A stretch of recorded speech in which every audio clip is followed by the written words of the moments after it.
Good evening, everyone. Welcome to the third day of the JC Anthony Colloquium on Dalit Aesthetics.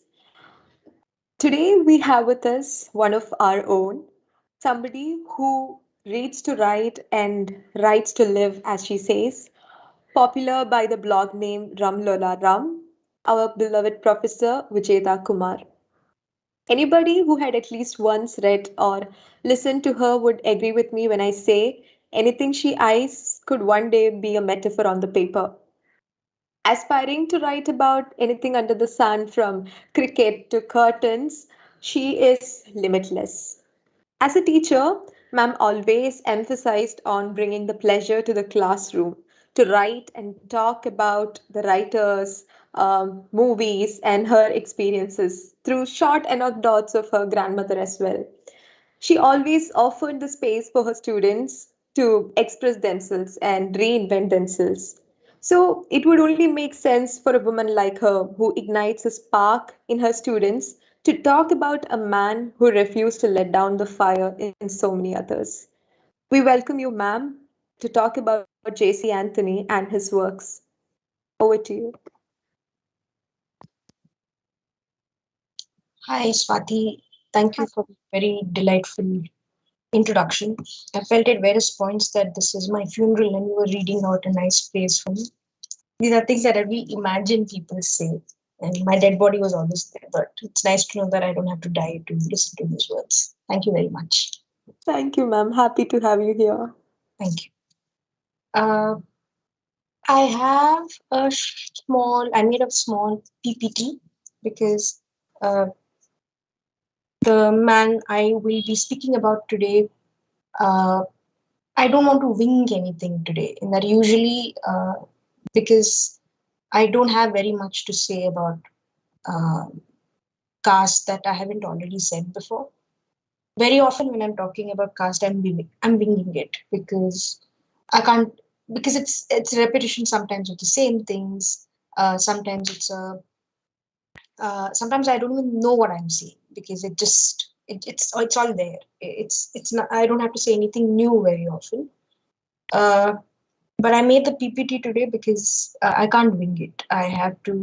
Um, I wanted to approach the work of JC Anthony like he approached the work of his life. Uh, when I met JC Anthony in 2019, I had heard of him before I met him.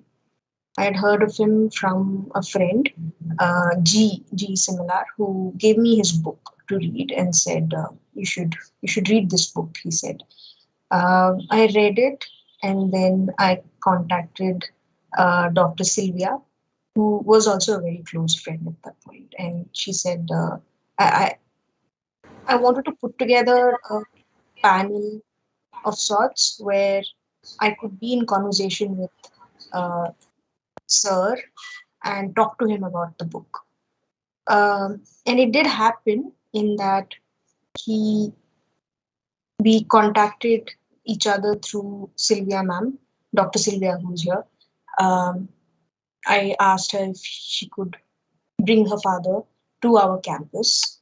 Um, Initially I was a little worried because it's the first time we have a 90 plus guest at Meta, and I had no idea what would happen in that.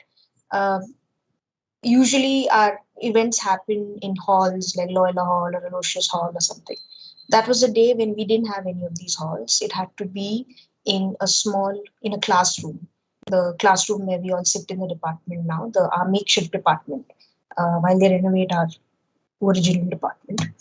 So he was supposed to be speaking there, and there was a platform, a raised platform where we had organized the chairs. And when he came, he visited the campus. He's been here before. This is not his first time. This wasn't his first time in college. He's been here before.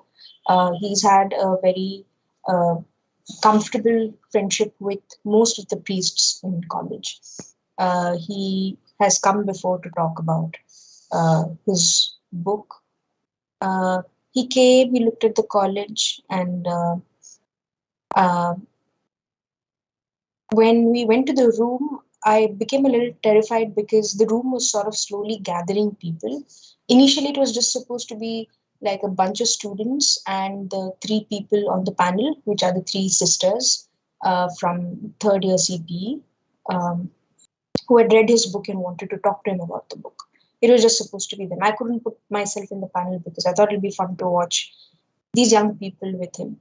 And then people started just sort of coming because they heard that JC Antony was on campus, and old students who had known him, who had met him through other people, turned up, and they all sort of it. It was very thick, the air in 305 or whatever that room is. Um, it we the I mean, we couldn't fit people on benches anymore. There weren't many benches, so people had to sit on the floor. Uh, some of us had to stand up. Uh, and when the MC introduced him and she said, "We have a very special guest," she barely had to say special guest, and the crowd just sort of went mad. And they all started clapping because she had barely begun introducing him and he stood up. He stood up to greet everyone. And then after that, every time he had to address the crowd, he stood up. Uh, I was cursing myself because I should have done something and for fought with the college to give us one of those halls where we could have had mics. He wouldn't have had to stand up every time he spoke, but uh, he something about the way he stood up convinced me that you you couldn't get this man to sit down. If he decided that he was going to stand up and speak, he was going to stand up and speak. Um, when he spoke, the three girls on the panel with him. Uh, these were three girls uh, who who usually very quiet in class, naughty definitely. Sister Marie Triveni, Sister uh, Lourdes Mary. Those were the two sisters with him on the panel. Uh, Usually very quiet, and they wrote like fire. Um, but they were a little worried before the panel because they didn't know because this was the first time on the panel, they didn't know how to go about it. They were nervous because they also expected very few people to come, and then suddenly the room was just overcrowded. Um, but I think he was able to bring a certain kind of energy to that room where even the terrified sisters sort of were able to get that energy from him. And they just rocked it, the panel, along with him. And it was such a delight to watch because I've always believed that when students can surprise us in the most quietest of ways, they'll sneak up on you and surprise you with things that you would never expect. That day, those two girls surprised me in the way in which they caught the fire that he threw at them, made it their words, and just sort of shot up. JC Antony said many things that day that I continue to remember. And we put together this colloquium to honor this man and the book that he wrote and his life. Um, and in today's session, I thought I could tell you guys a little bit more about this book and why I liked reading this book. My reading itself is very is not even half the effort that I mean my reading of it is very bad. Like my reading of most books is bad because uh, I don't know. It doesn't compare to how much this man saw, heard, and brought to this book. I do know that it was very difficult for him to put together this book. He had to get in touch with people. He had to talk. He had to sit down and write this, organize this, and all of this he hasn't done before. Uh, Many of us today don't come here from families where we know such things. Usually, getting a book published requires that kind of who knows whom, who is in touch with whom, whose father is what, whose mother is what, whose uncle is sitting in the publishing industry, something, some connection, some contact like that. but for him to put this book together and decide, and he didn't write this book when he was in his 20s or in his 30s. He wrote this book very late, and for what? Uh, but this is like the biggest example for those of us who wait for inspiration to strike us before we even pick up the pen to start writing. This man sort of redefines inspiration. You don't wait for inspiration. Your life is not going to wait out for you if you don't write right now. I know a lot of young people in the audience today who sometimes message me and say things like, I want to write, but I don't know how to start. This is a difficulty I myself have, so I'm not an expert at this.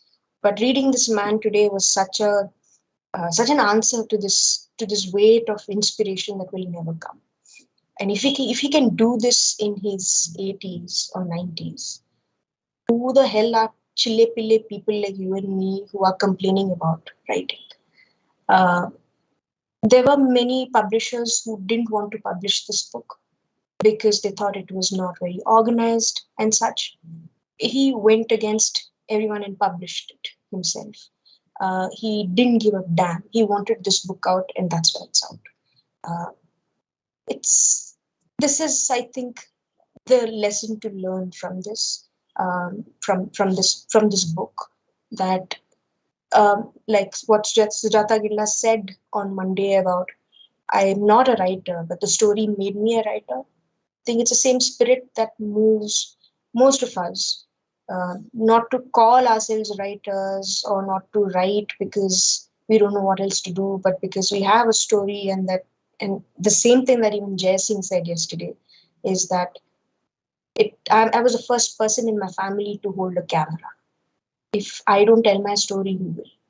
So it's not just about me and my selfishness or my desire to be a writer anymore.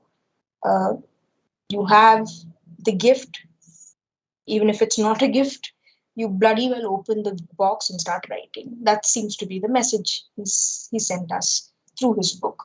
So my little PPT uh, is here. I'll show it to you. Please let me know if you can see it. Don't laugh at me because this is the first time I'm I'm depending on PPTs for college. I mean, in-house events. I usually do this only for out-house events. Can you see this on my screen? Yes, ma'am. So I've left that quote here from him. Dalit, broken, no, we are Falit, fruits of this land. This is something that J.C. Anthony mentions in the last chapter of his book, as told to Bahu Sahib, as told by Bahu Sahib Sansare, who he met in Pune, and he told him this: "We are not Dalits, we are Falits," he said, "because we are the fruits of this land. We are not broken," he said.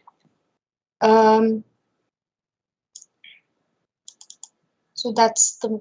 This is J.C. Anthony. This picture was taken by Sylvia when he came to college.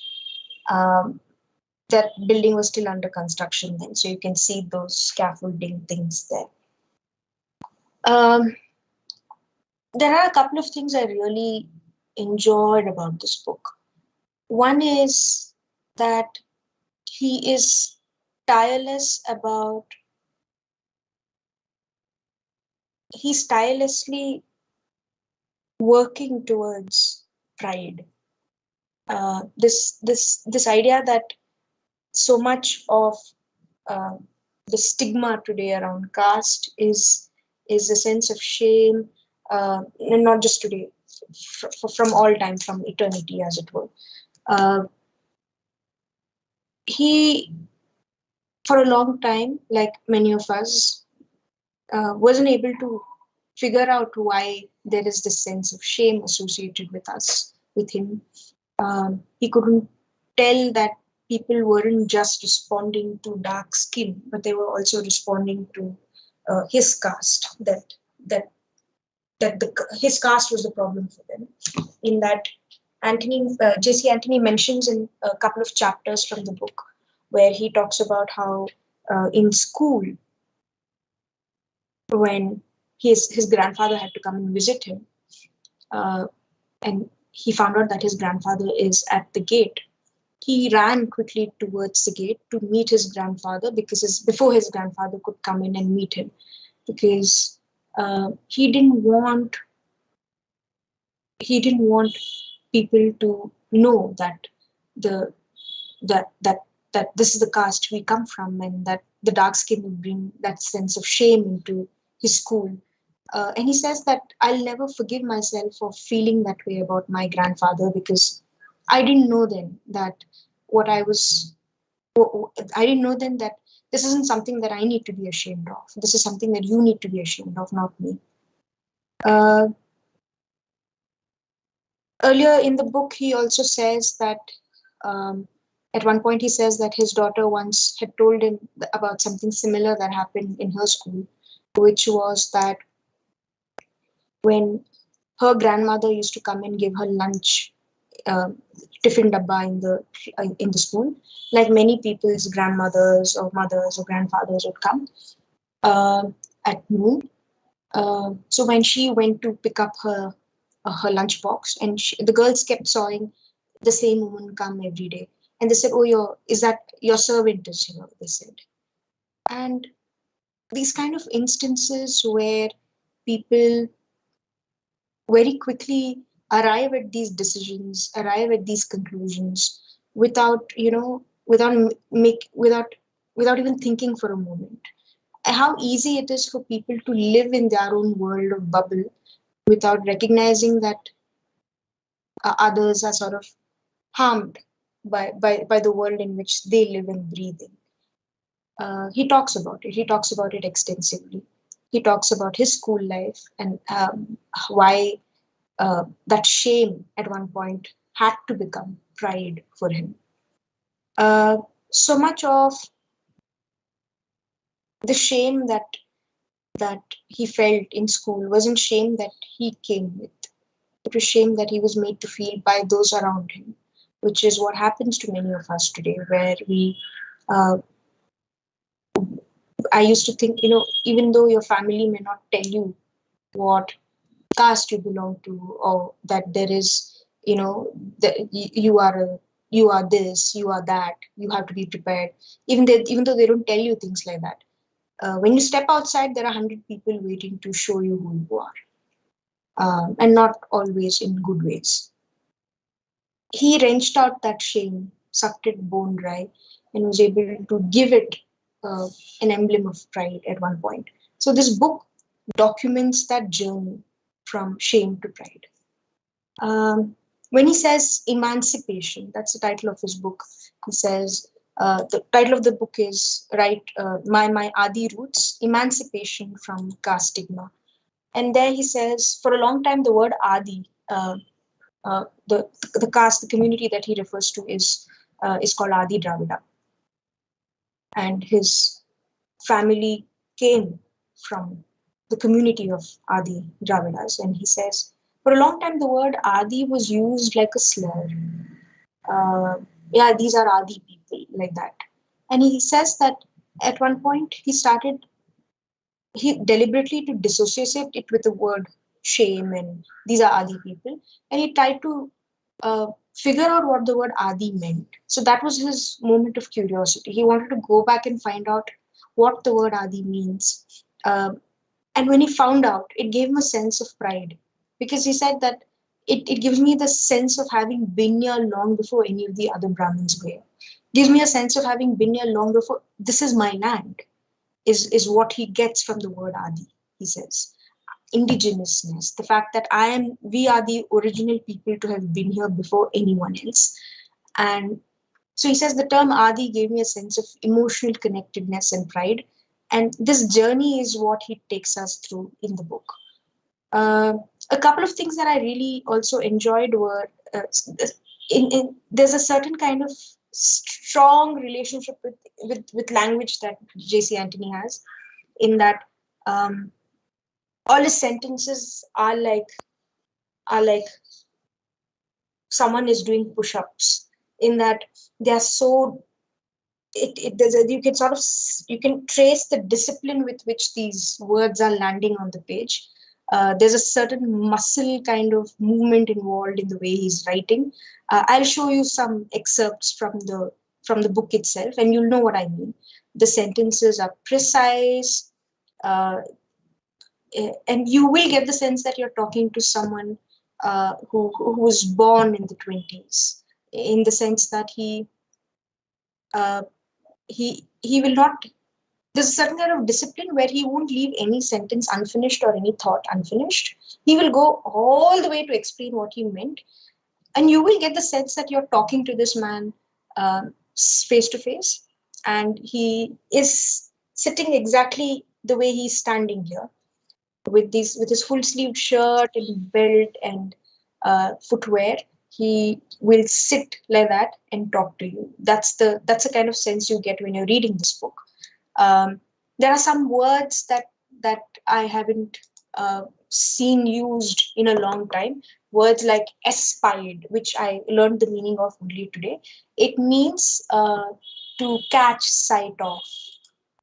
Apparently, I didn't know. I just learned it today. He uses that word every time he has to say something like, "Then my aunt espied it," like that. It's called ESPIED, and then phrases like cent percent marks. So these are phrases that people used to use, coming directly from the colonial hangover. And it's such a delight to find these words and sentences here. This is just to sort of give you an example of what you will encounter when you read this book. Sudden surprises like these. Um, why it surprised me? Because I'm not, I'm only familiar with these words, as if, they are from a very um, uh, like, you'll get the sense that this is a 1940s time that he's talking about. But that's the most amazing thing about this book, that you will feel like you're at once in 1920s India, 1940s India, 1980s India, and then 2019. He'll give you what it's like. He'll show you what it's like to have literally lived through these ages in this book, which is just 130 pages. I'll share a copy of the book later for those of you who want to go ahead and read it.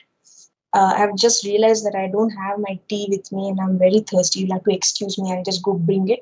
But meanwhile, uh, here are some.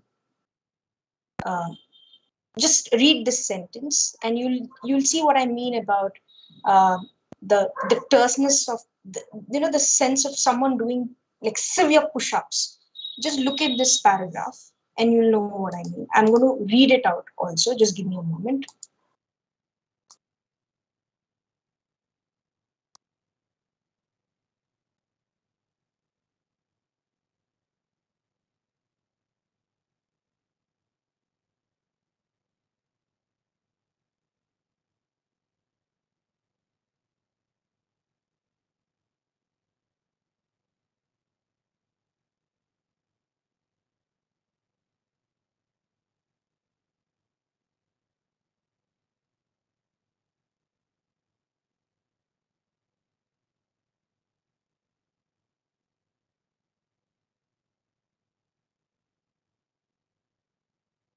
Okay, so I hope you had the chance to read it. I got the chance to grab it. Sorry. Okay, so he says, looking back, the Air Force seemed to have a kind of antibody effect on the caste virus and also on religion. The ground support personnel, particularly the technical staff, are forever conscious of the risks of flying in peace and war and in situations that are hazardous, with little time, with little time or opportunities to consider safety factors that are a feature of civilian flying. The concern is not only for pilots, but for all flight personnel, engineers, navigators, and ground crew who fly in support of air operations. In my opinion, all of us in this force shared a bond with each other because of our close association with death and dying from air crashes. So, look at the lift that the sentence gives you towards that end, and you'll notice that in many instances, uh, this is something that you'll get to see often. How he will sort of show you literally. the work of writing, as in it begins somewhere and will always give you a sense of being lifted off like that, like a little plane taking off. And that's why I use the word push-ups. It's like some kind of muscle kind of boxing is happening with the English language, which is why I liked reading this sentence. But also, quite obviously, also because when he's taking you on this journey, he's showing you what he escaped when he escaped caste, by showing you what became possible for him when it felt like caste wasn't there around temporarily for a while. Um, and how the fear of death and dying sort of made everyone feel like, I mean, you had to be that close to death to feel like caste is such a useless thing in the world. Like, it's, think about it, it's the most useless thing in the world. What does it do? What are you trying to do here? You're trying to say that someone is more superior than the others, or someone has to die, or someone has to do this for the rest of their lives. But it's seriously very useless.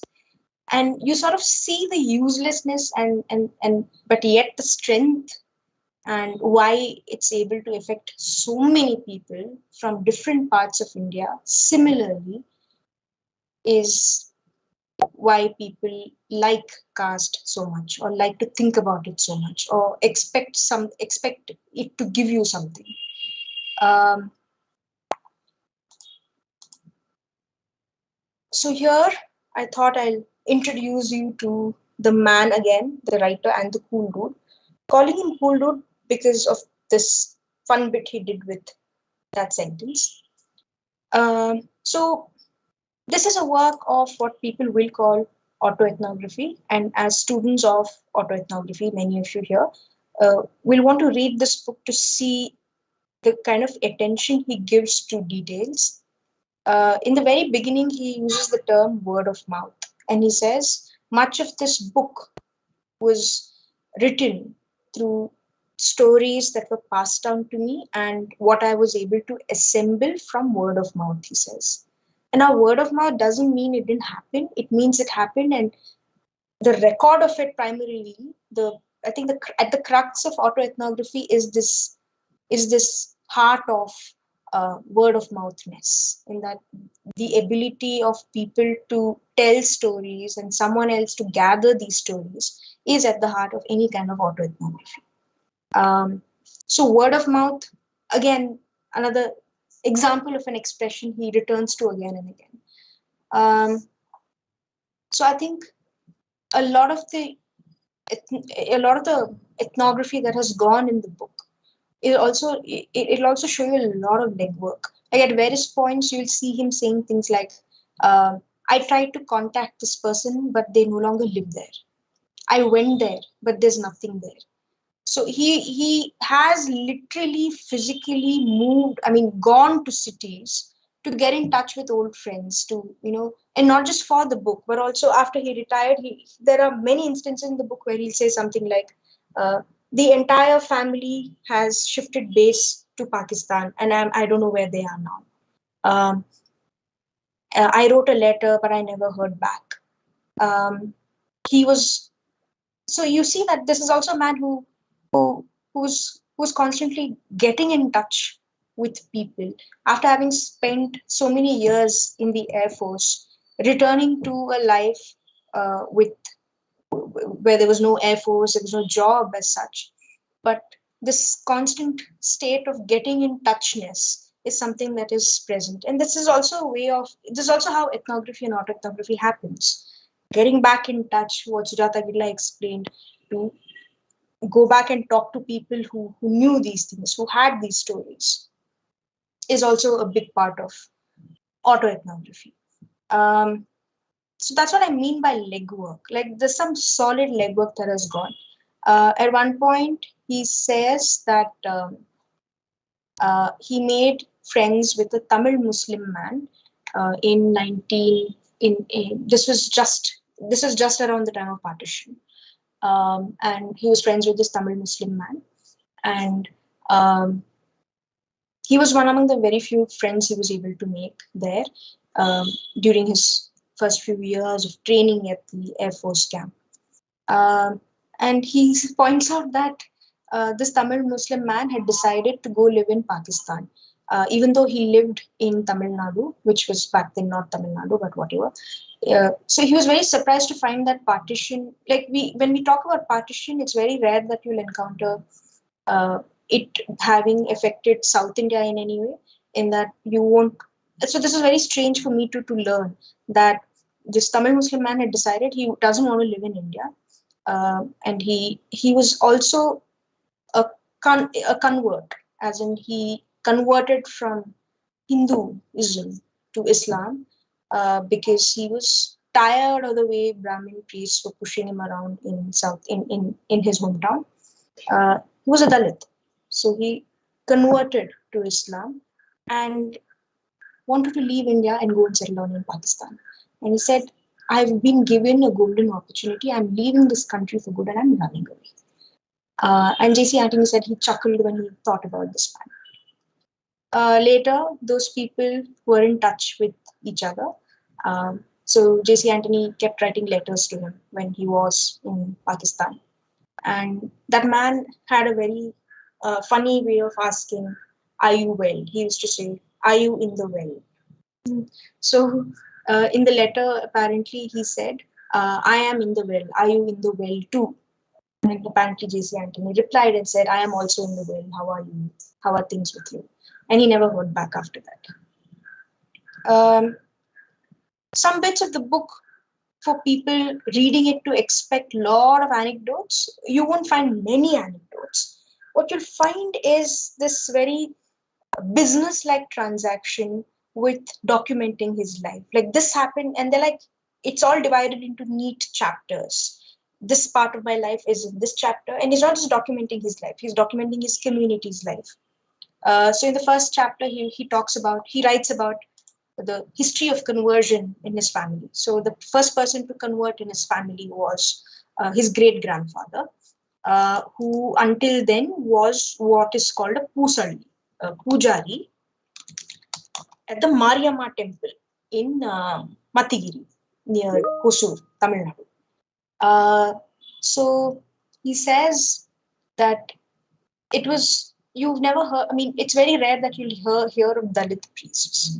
There are only Brahmin priests, but because these were temples that were built by Dalit people, by Adi Dravida people, to remember their goddesses like Mariamma. No Brahmin priest would enter these colonies, even if it was a temple. They wouldn't enter.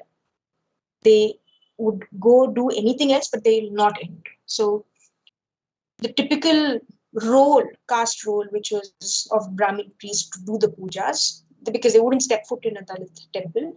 Uh, the priests there were Adi Dravida priests themselves. So his great grandfather was a priest at Mariamma temple, a pujari. So J.C. Antony's relationship also with faith, with Christianity, is very beautifully explained in these instances. At one point, he notices how after their family converted, he grew up singing, practicing choir in churches, being an altar boy, wanting to be an altar boy, wanting to dress up like those angels on sometimes of the day. I don't know, week. I don't know why you wear angels. I don't know much about it, but uh, this desire to go there, but he finds that even within those systems there, only good-looking boys could be these angels with wings and that halo and all of that. He was never made an angel. But he says there were very, very fathers there who were so sweet to him and told him that you put all your energy into singing and don't care about whether they make you an angel or not. So he put all his energy in singing at Mass. I don't know if so at some point you have to sing in the church, no then. So he put all his energy in the song so much so that um, he apparently, whatever little anger he had in school, dealing with bullies, being called names, being teased for his dark skin, he'd sort of explode in the church, and he would scream all his songs out in the church until he could see like the roof, until the song that he was singing made him lift his face up, and his song was sort of reaching out like that. It was sort of That's the word he used. Until it reverberated me from this existence somewhere else, he says. I thought it was a beautiful scene, and a good way of describing his relationship to to his childhood, to his faith in some sense. He noticed that um, that that a priest or a pujari's role, what it actually means, he says, he understood only after he came to church.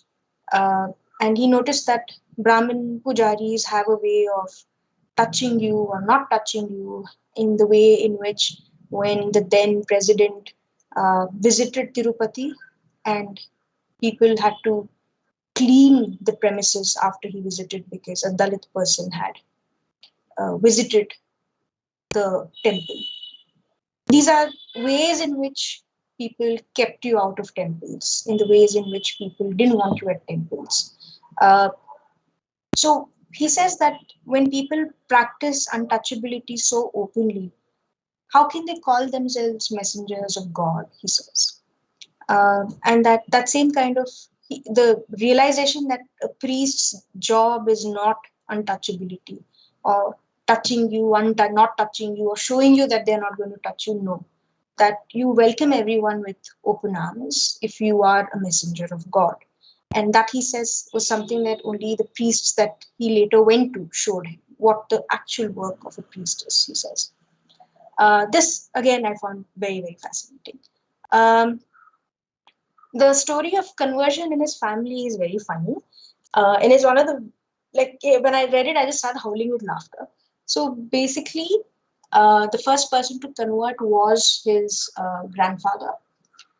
And when and after that, he says this thing with conversion is also not so easy, in that his entire family didn't convert. There were only some members who converted, and the others chose to remain within the religion. And those of them who converted, and when they decided to marry other people, so it just sort of branched out like that. So all this shows you the very complicated process of conversion. Um, so his grandfather converted, and he stopped doing the one occupation that his caste required him to do, which is called shoe shodding of horses. So you're required to shod horseshoes during the colonial times, during the 1920s. He worked with the British troops, and he had to take care of the horses and do the shoe shodding thing. He refused to do it, and he decided to move up and said, I'll learn how to cook, and I'll cook for these British people. And he learned how to cook. He taught himself how to cook. He got a job there. So you see that slowly people started to behave as in, they started to rebel against what they were required to do in their jobs, in their personal lives. Um, and apparently, at one point, the funny story of conversion he mentions is, um, at one point, it so happened that there was some inter-religion marriage that happened, and his grandmother didn't approve that these the father side of the people uh, had to sacrifice a rooster every week for Mariamma or some such thing. Apparently, grandmother at that point was Catholic. She was Christian, and she didn't like that you have to give up. I mean, you have to cut an animal like this and sacrifice. Don't do these things, she said. So, hearing this, an aunt got very pissed off, and she went in through this statue of. They had a small statue of Saint Anthony in their house. So she threw the statue in a pond next to that infant Jesus church in Manarpet here in Bangalore.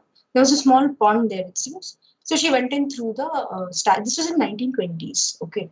So she went in through the statue there. Why? Because some grandmother is saying, "What is this? You people can't cut roosters like this. Don't make these dumb sacrifices." So she went in through the same, and she was Hindu, and the grandmother was Catholic. Next day, the aunt went there to do the morning business by the pond, and she noticed that the statue was floating. And she was very puzzled. The fact that the statue was floating because it was made by plaster of Paris and all didn't occur to her. She thought this was God trying to punish her. So she took the statue and ran home and said, you know, we have to convert now because uh, otherwise we will be punished. She didn't. It didn't occur to her that the statue was floating because it was floating. Science or some nonsense. Yeah, I don't know what. Why statues floating? And I don't know. But she thought this is a sign that you insulted us, so now you have to convert. Otherwise, we will punish you. So she took it like that.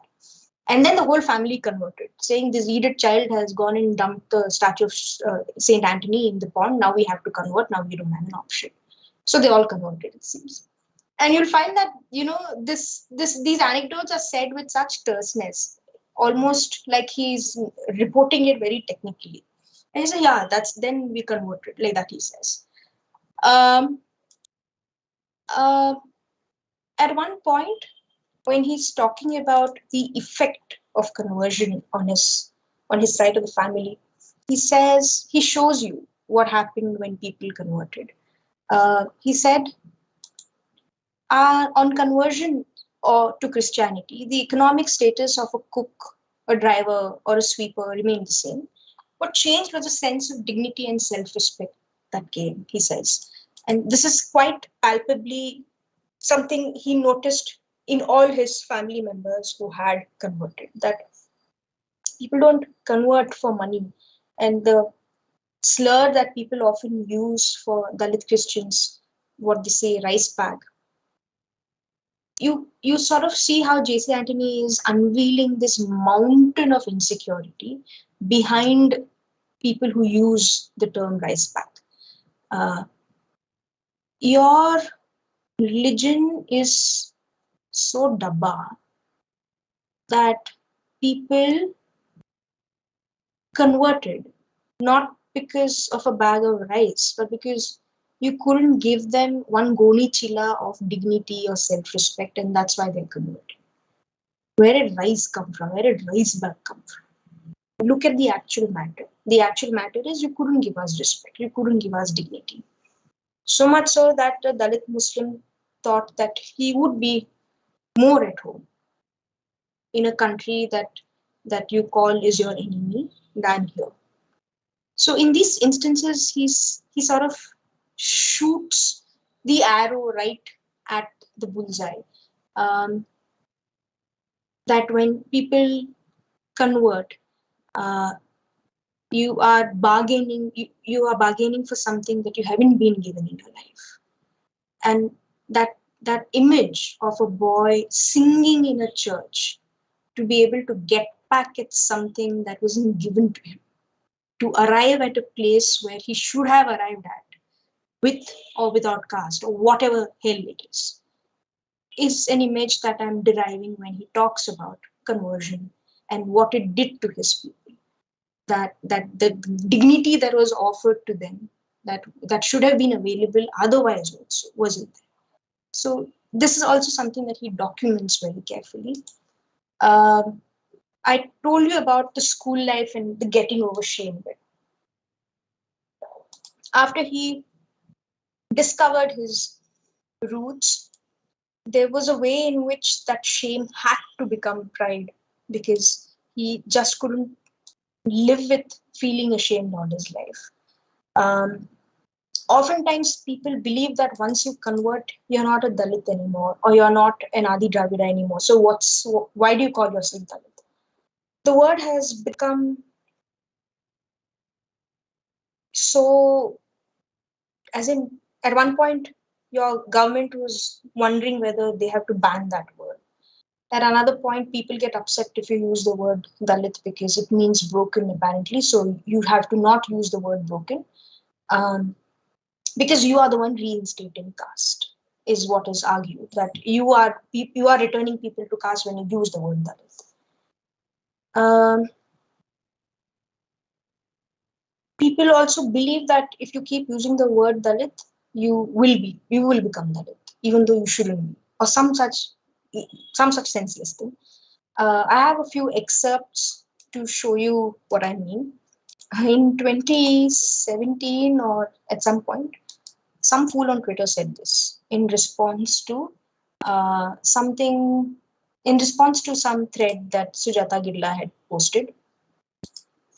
Some idiot came and said, just finished your interviews. How long can one be a Dalit? Also, there are Dalit movements for ordinary Brahmin. Privileges or lack of them open whole new perspective on who is Dalit in present times. So stop wearing your ancient TT.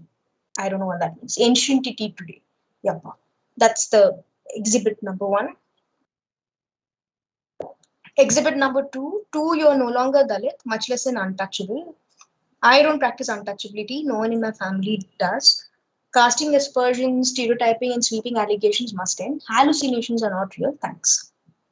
The same fool said these two things.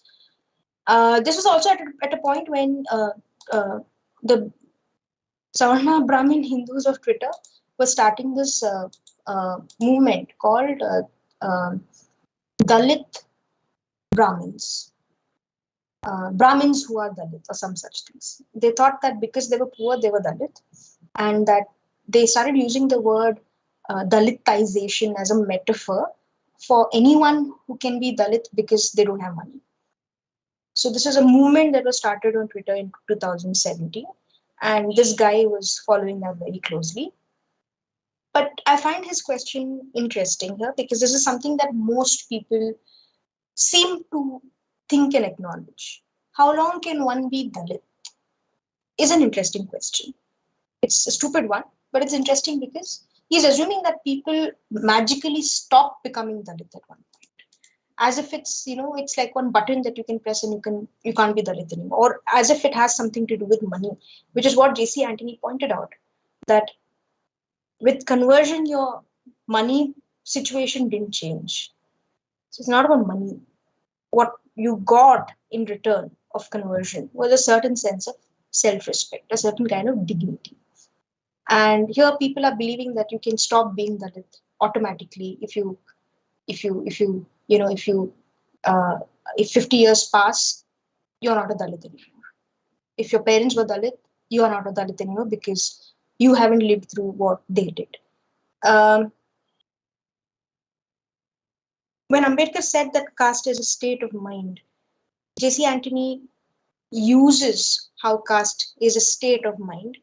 In time and again, he shows us in the way he's writing how for him it became clear at one point that he will be locked into this sense of inferiority if he doesn't break away from it.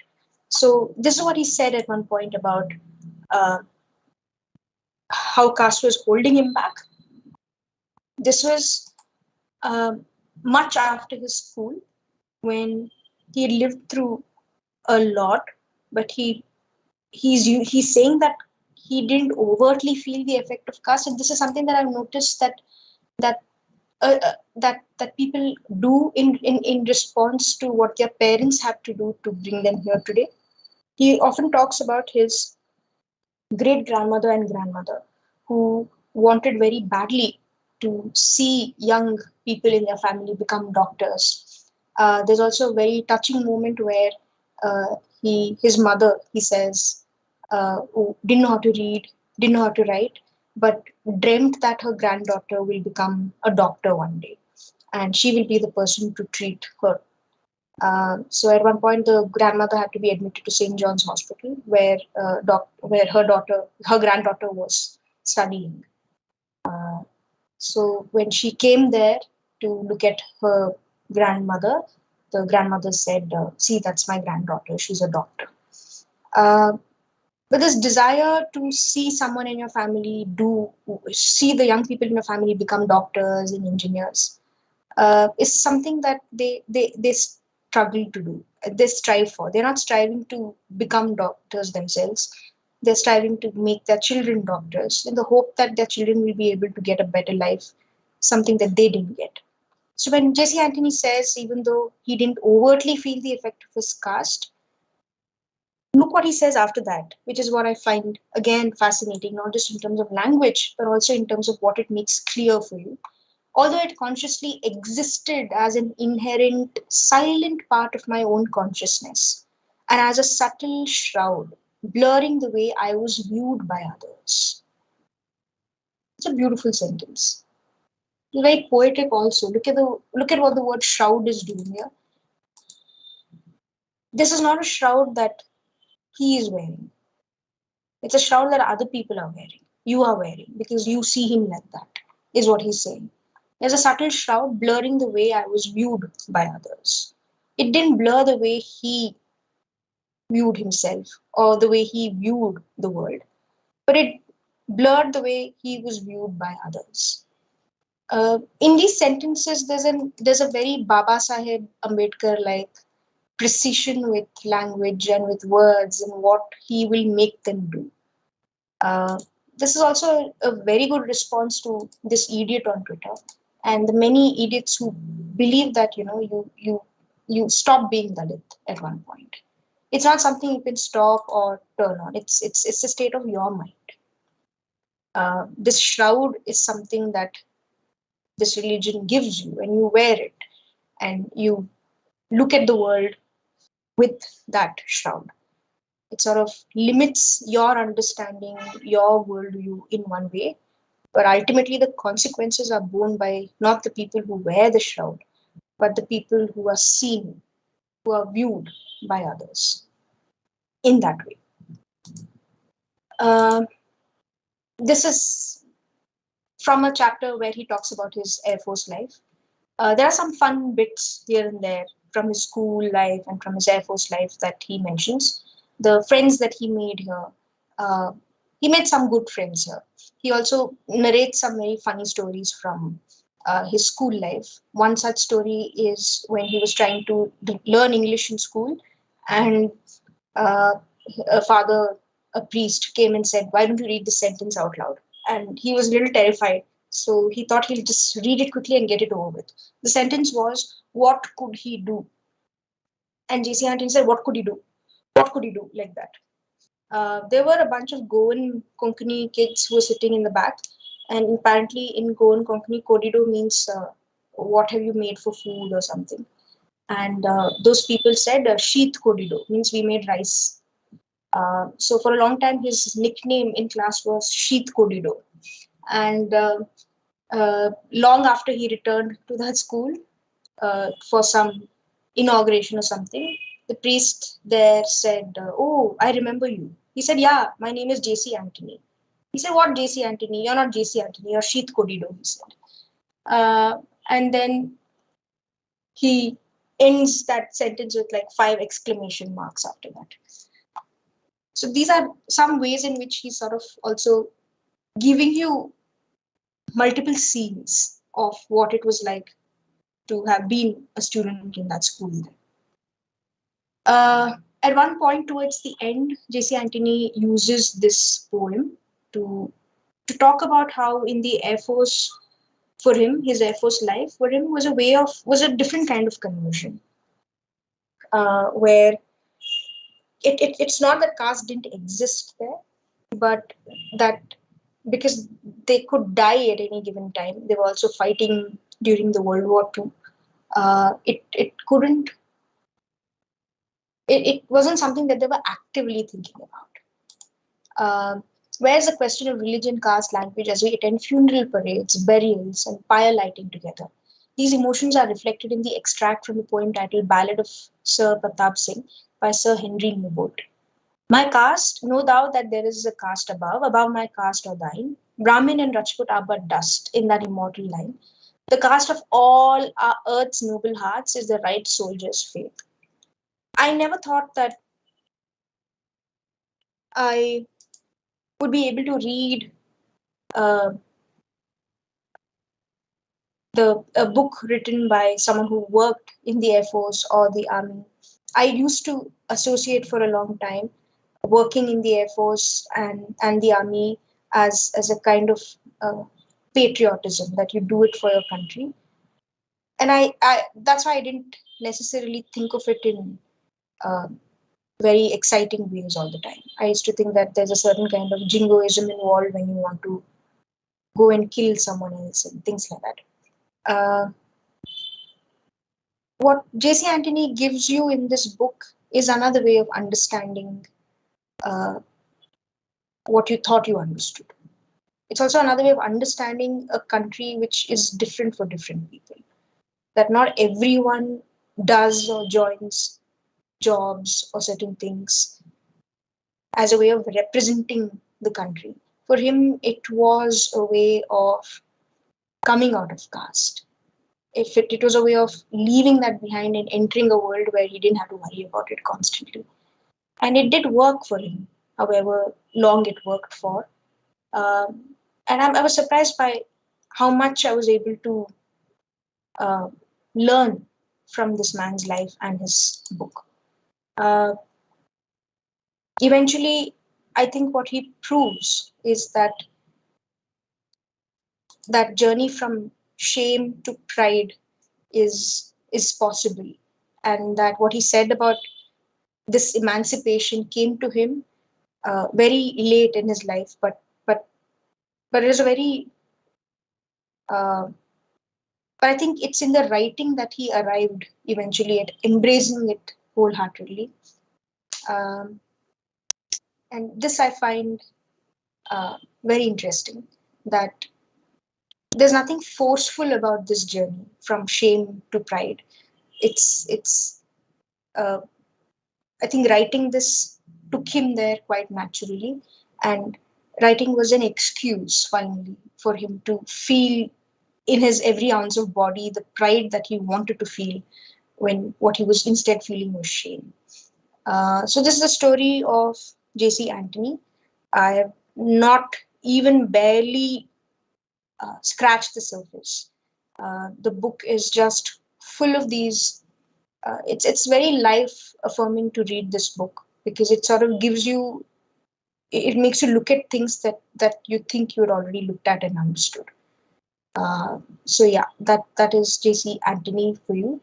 He ends the book very, and I think I've reached the end of my presentation. I just have to show you one last excerpt from his writing, which I thought was very charming. I'll show you this bit. Just let me know if you can see this on my screen. I'm showing you a PDF.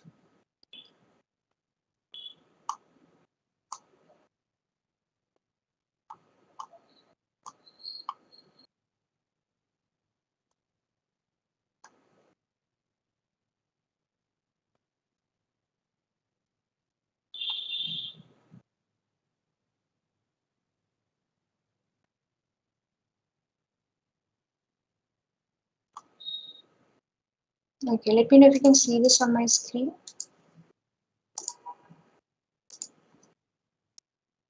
Do you see this? Yes, master. Uh,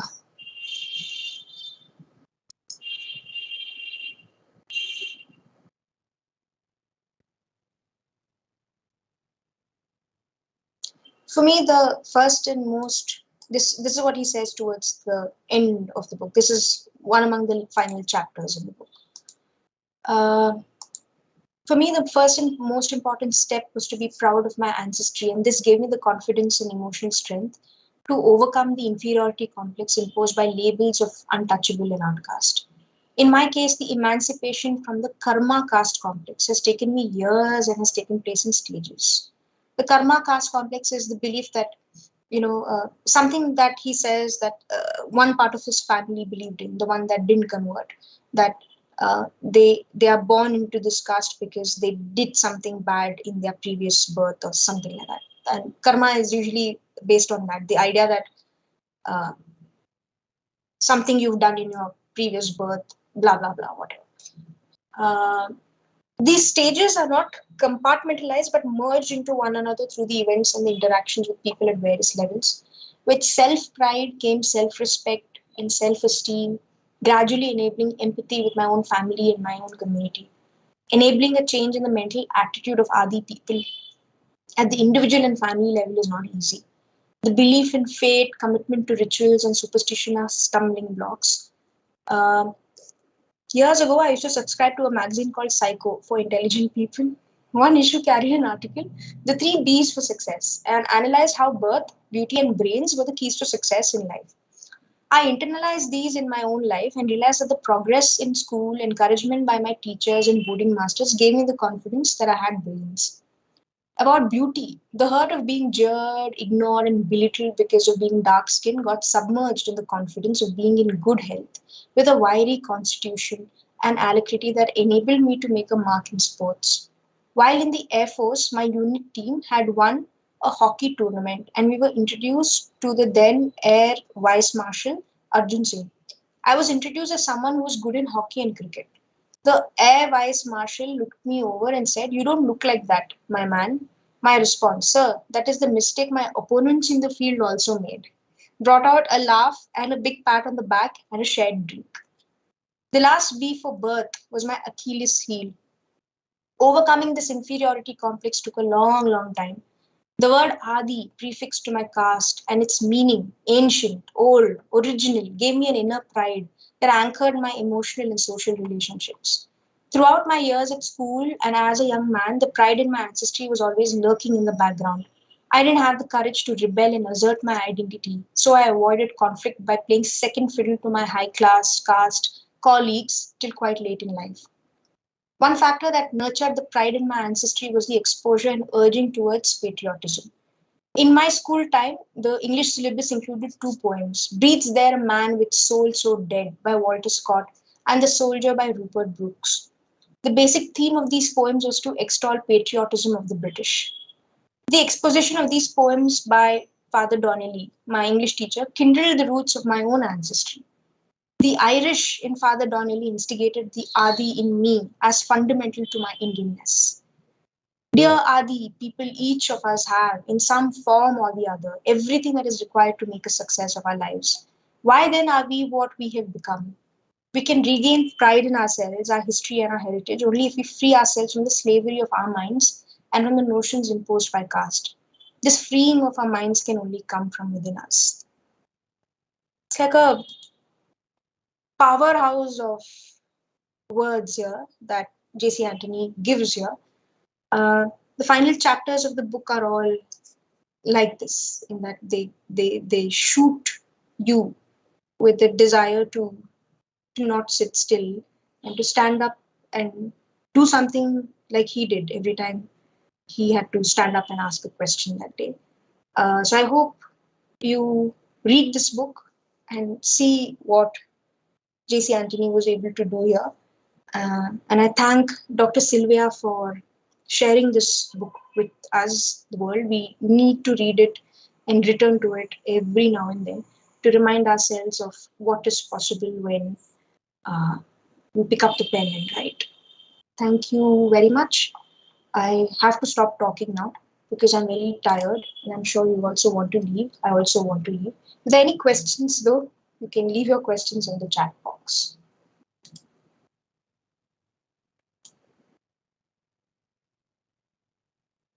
One of my biggest nightmares these days is to realize that class is over or my lecture is over and I look up to see that I was on mute all this while.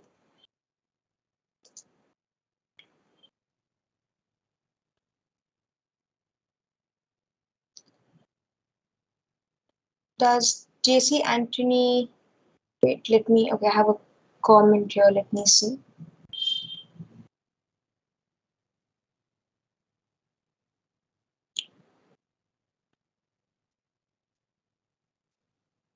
Whether JC Anthony also discusses instances of discrimination faced as a Dalit Christian. He did, which is why he decided to write this book eventually. Uh,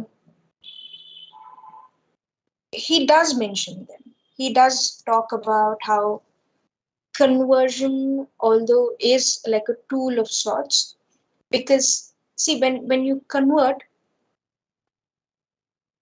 you you may gain that bit of self-respect in some sense, which is important to you, but because people continue to wear that shroud around you, the shroud that caste gives you, your opinion of them or your relationship with them is not going to change. He shows you that uh, that caste really does exist in the minds of people, not as hallucination, as a very real disease, which you can't get rid of until you get out of this religion.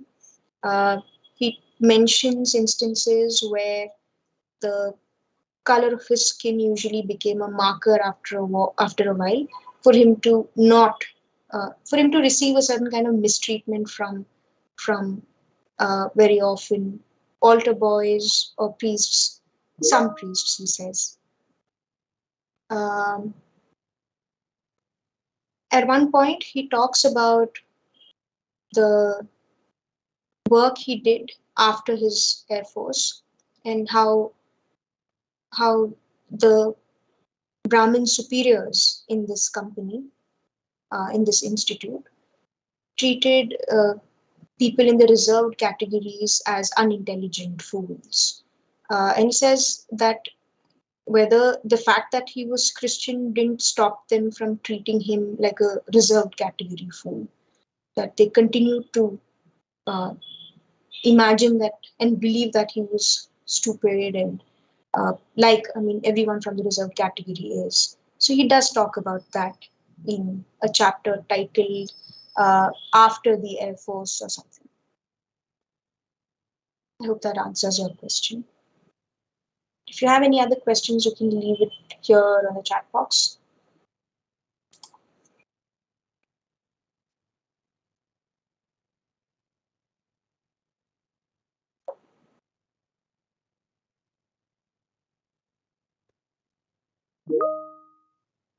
Sometimes you'll get the sense that you're uh, reading Ambedkar when you're reading him, uh, simply because of the way in which he uses English.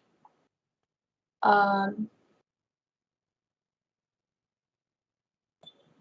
I can't get this image out of my head that he dealt with this book like in a very disciplined kind of way. I'm very curious to know the process about his writing. Uh, but I think for now I just have to satisfy that urge by paying attention to his photos. I like to imagine that he wrote the way he stood, like very stern, stylish, like a cool dude.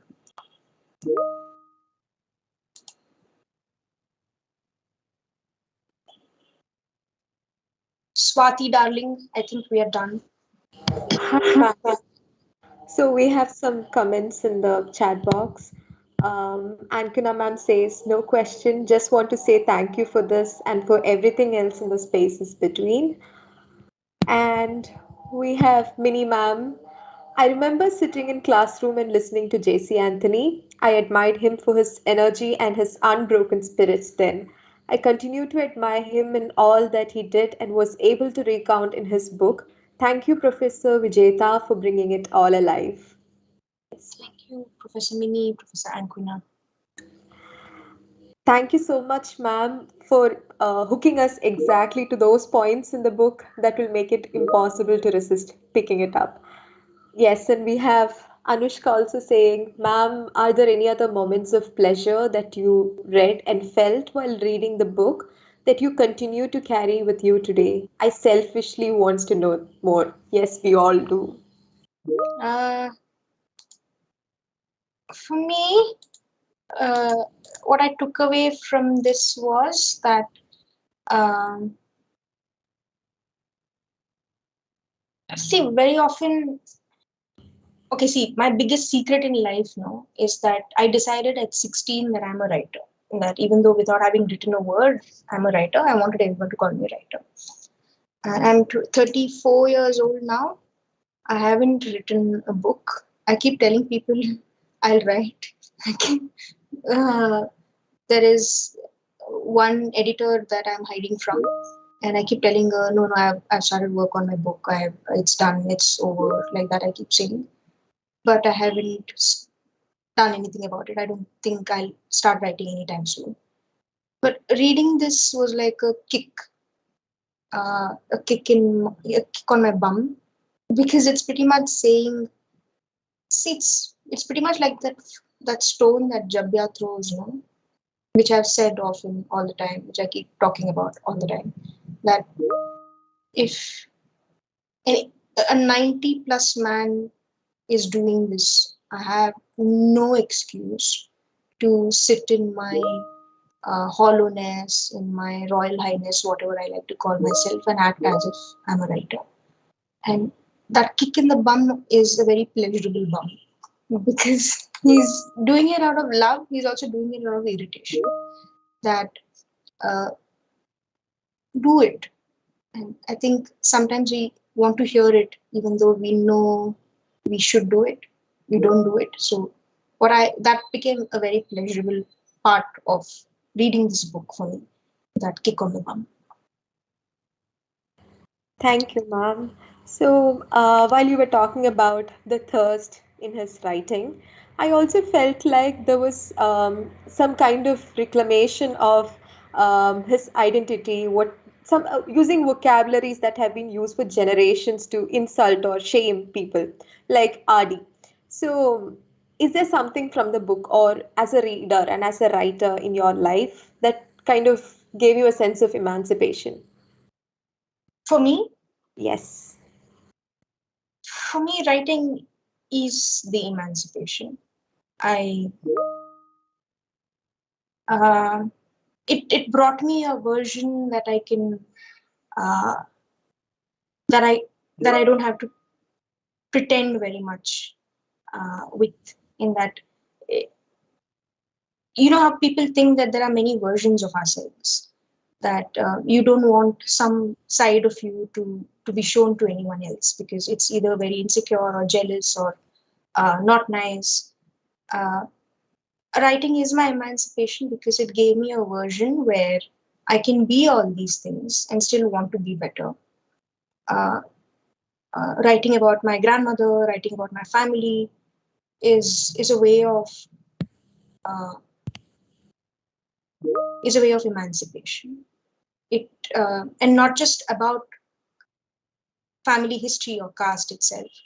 I think writing itself and teaching and reading have become ways in which I don't use it to escape from caste, but it's become a way of fashioning a self that isn't afraid or isn't as afraid as she used to be.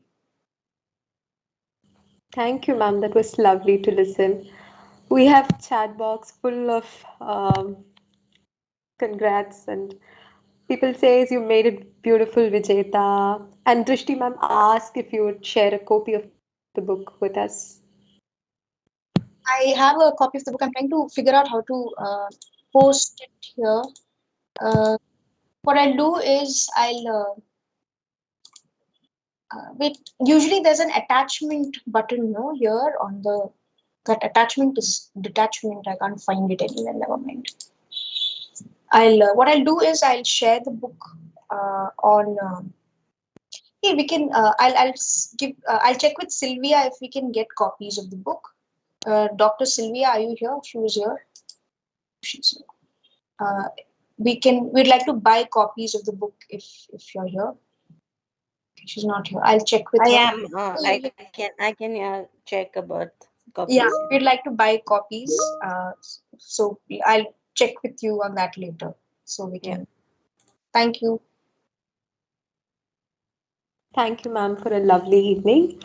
Um, now request everyone who's in the meeting to kindly fill up the form in the chat box. Thank you, Vijayta. It was very beautiful. Made Thank it. You made it very beautiful.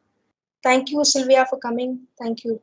We whenever we'd like to know more about the process of his writing and the publishing.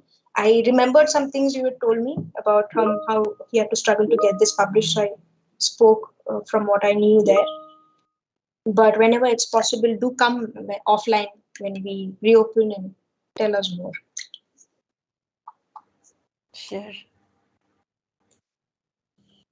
Thank you, ma'am, for attending today's session. Tomorrow we have Du Saraswati, a researcher, social activist, writer, and a storyteller in conversation at 5 p.m. in the same meeting link.